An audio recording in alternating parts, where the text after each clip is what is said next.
Well, one of the best mediums to highlight stories is the movies. And an entire festival of films taking place this week highlights the stories and experiences of the Asian diaspora, speaking to folks living in this city from a variety of Asian backgrounds. The 5th annual FascinAsian Film Festival officially starts tonight and will showcase several films as well as a variety of programming that engages the community in storytelling and how to best share those stories.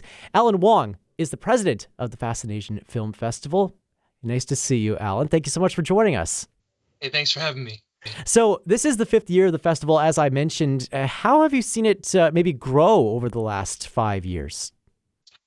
It's grown like a weed, to be honest, Nolan. Like it's really quite amazing. But a lot of that is due to, sort of like the passion and dedication of all the people, all the volunteer organizers that work the festival. I give myself some credit in that as well. Like I've really put a lot of energy towards helping this festival grow, but it's also just been grown with the support of lots of partners, lots of sponsors, funders. We get funding from both levels of government here, civic and provincial, and we do get some federal funding as well. So I mean, like it's really just from a growth standpoint and a sustainability standpoint, that's really great. It means we can pay everyone that helps out, not like a whole lot, or obviously because it's still the arts, but we are able to put on a pretty quality event, I think, because it's you're limited in how much you can do with if you're expecting everyone to put in time and not compensate them properly, right? So it's it just, the more money we have, the more we're able to expand. But it's really not about the money for us. We obviously are very passionate about the films themselves and the story and the mission behind the organization. Right. There's so much energy that moves this festival, as you just described. I would imagine that it's able to do a lot more things now than it would have been in its earlier years. What kinds of stories is the festival able to showcase and share in its current form that maybe it wouldn't have been able to do 5 years ago? It's really just about the experience of the festival itself. Like the films, we've always been able to find great films, and there aren't a lot of selections, so the choices sometimes are easy. But even on our first festival, it was completely virtual, because it was during the pandemic, 2021. But we were still able to find great short films and feature films from across the country. That first year, we've really focused on Canadian. There were really only Canadian films, with maybe like one American film that had a good theme to it, or and then we did Q&As virtually. Like it was really something unique, right? And everybody was watching things on the internet anyways, and so it was a kind of a no-brainer place to be. But then we started doing them in person, and then the in-person events just kind of expanded in its sort of in conceptually. We had receptions. We started having receptions with food and bringing Asian cuisine into it because people love that, and then bringing performances into it because we want to entertain people, and there's so many great Asian performing groups, cultural performing groups in the city, and we want to showcase that because it's Asian Heritage Month. And so it just kind of expanded in its scope, and now we're 5 years in. We have a beautiful venue at the Winnipeg Art Gallery, in the Inuit Art Center, which really actually matches the vibe completely. And yeah, we're able to bring in the filmmakers of these feature films, and some of the short filmmakers are coming as well, and then we can have in-person talks, and the receptions are nice because we have food, we have entertainment, and it kind of just really enhances the movie going experience because people get so much more value out of it. Right? They don't just watch the movie, but they get to actually talk to the filmmaker. You touched on this a little bit before as well with the the films being the strength of this festival from its inception. I would imagine, as president of the festival, that choosing stories and choosing the films which are going to be showcased is no small task. Maybe you can speak a little bit to the curatorial process that you have and the rest of the FascinAsian Film Festival has to choose the films and the stories that get showcased. Yeah, well, it is a big task and quite a lengthy process because we have so many short films that are submitted, right? And so, just like with any festival, they'll you'll open a period of time for submissions, and then short films will be submitted to the festival. A lot of local ones as well, and so we watch all of them, and then from that we sort of like. As a committee, there's quite a large group of us that kind of go through them all, and then we discuss and select our favorites and which ones fit like the themes of what we're going for or the themes within the programs, to really like find sort of like the hidden gems or like the ones we feel like are a little bit special, and deserve to be seen. They're all great. I mean, to be honest, and sometimes the decisions are really tough, and so we have to unfortunately have a limited amount of time in which to show them, like limited capacity, right? So it really is sometimes a difficult decision when it comes to short films. When it comes to feature films as well, it can be a difficult decision as well because there are less of those out in the making their festival runs or available, but it's still tricky because there's so much more. A feature film is so much more, I guess, complex. Just like the film itself, it's just more art, more story, more things to ingest and more to consider.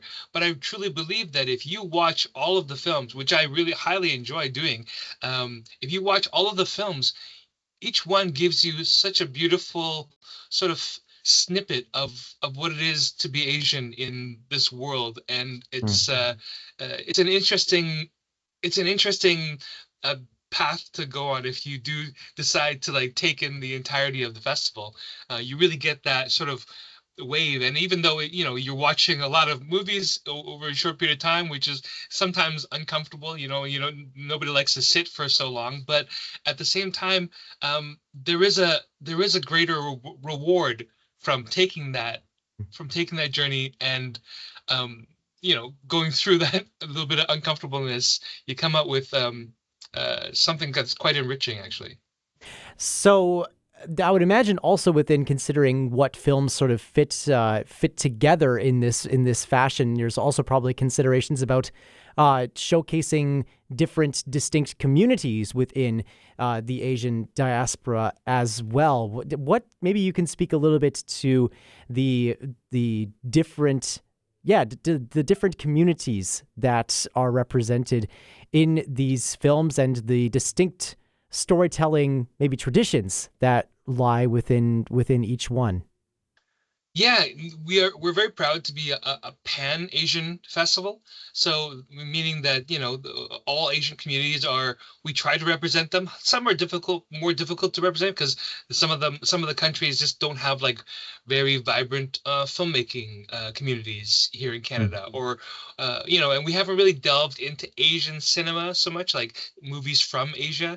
They're mostly actually films that are made from Asian filmmakers living in a diasporic community, right? So either in Canada or America or England or Australia or somewhere else. But we do sometimes, if it really stands out to us, we do feature an international film from Asia. And those are sort of like these are films that you wouldn't be able to get here. You wouldn't see on in the theaters or any streaming platform, but they're really great, and you really should check them out if you can. So I think that the thing about that makes it interesting because you see sort of like the similarities between the cultures. It's in the little nuances in the etiquette or the practices or the things that are sort of like the familial bonds that sort of tie these cultures together can be very similar, right? So that's just part of what I was saying. Like, you learn so much about Asian cultures when you watch these movies, because each one gives a little snippet of what it's like. Another element of learning, of course, in the FascinAsian Film Festival are the different opportunities for storytellers using film as a medium to develop their craft through panel discussions and conversations and case studies, a wide range of programming meant for development opportunities here in the city of Winnipeg. Maybe you can talk a little bit about those events and the impact that has on a vibrant film scene and a film industry here in the city of Winnipeg. Yeah, so that's just another one of our goals, right? Besides sharing of the stories and the films with the broader public, we also want to build a community because there's it's Asian Heritage Month. We want a place for filmmakers, Asian filmmakers, to kind of get together, people who work in the industry, people who are just hobbyists, to come out, take in with one of our industry panels, network with some other filmmakers, because film is it's a highly collaborative art form, right? No one does it by themselves, and if you do, well, great on you. But it's a very specific type of film that you can do by yourself. If you want to expand on that, you have to work with others, and it's really important for networking and being a part of a group to celebrate these films and each other's work. I think is really important for sort of like the morale of artists specifically, because artists can be very can be quite torturous on themselves, very hard on themselves, right? And so I come from music as well, and it's the same type of thing. Like, if you don't go to concerts, if you don't jam with other musicians, it can be quite you can really spend a lot of time by yourself just practicing and in your head, and it can be you really need that community to be able to feel like to thrive in your art, but also it's really great for the mental health as well, because you just it just doesn't it's just hard to express yourself in a bubble. Yeah. What role you've worked in film here in the city of Winnipeg in some capacity and beyond the city of Winnipeg for many years. What role do you see film playing in Winnipeg's Asian diaspora as a medium to help preserve culture and share stories from their experience for not only the next generations, but also perhaps newly arrived folks from Asian countries that are making their home here in Winnipeg? Yeah, well, obviously it's very important. I mean, like, it's one of the top sort of mediums for telling stories, and expressing giving messages, inspiring people. Everybody has a screen in their home, right? We're on a screen right now, and it's just the medium is just so pervasive in our lives, that it really is, like, even more so than I think, well, music too. I mean, obviously it's similar, right? It goes everywhere, it travels everywhere. It's everlasting, as long as electricity and technology are going to exist, we're going to be able to access this stuff, right? And there will be archives. There already are archives of films, of videos, of everything. And so creating something like this, it does have a feeling of permanence, and the stories may be timely and of a time, I should say, but it'll always be of that time, right? And so it's really the way to capture the zeitgeist, right? The feeling of what is topical now, what is important to these filmmakers now, what is important to their lives now, what kind of stories they want to tell. So Yeah. As you contemplate the next years of the FascinAsian Film Festival, Alan, not to, get over your skis because you've still got a whole festival to do in the next few days, but how would you like to see the festival grow to continue to be able to stay in the now, as you were saying, to be able to capture that immediate experience and to be a continued part of that zeitgeist of the Asian diaspora here in Winnipeg? Yeah, I feel like we've got a pretty good thing going now, and every year there seems to be more and more people who come out, are seeing the festival for the first time, and are inspired by it, right? It's inspired by the movies and the stories and the panels, and so I I think our short-term goal really is to just try to continue, trying to make it sustainable. Um, and we just started a third festival. Actually, we have operations now in Winnipeg, Calgary, and also Edmonton. And so really it's about solidifying the foundation for these teams of organizers in these cities so that we can continue to represent and serve the prairie provinces, and the communities that we're in. And so as long as we can continue that work, I can't see us stopping anytime soon.